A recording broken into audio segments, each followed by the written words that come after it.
ઉત્તર પ્રદેશની રાજધાની લખનૌમાં સાધુનો વેશ ધારણ કરીને લૂંટ અને છેતરપિંડીનો પ્રયાસ કરવાનો મામલો બહાર આવ્યો છે।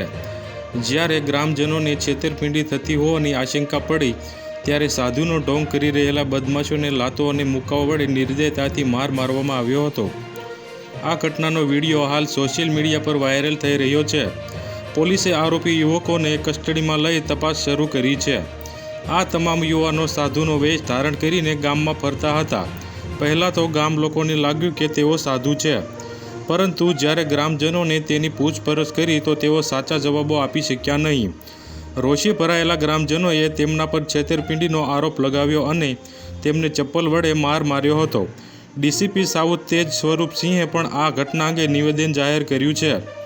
તેમણે જણાવ્યું હતું કે લખનૌમાં ગોસાઈગંજ પોલીસ સ્ટેશન વિસ્તારના રસાઈયા મહુરા ગામમાં સાધુના વેશમાં ફરતો અડધો ડઝન યુવાનોનો બંધક બનાવીને મારવામાં આવ્યો છે।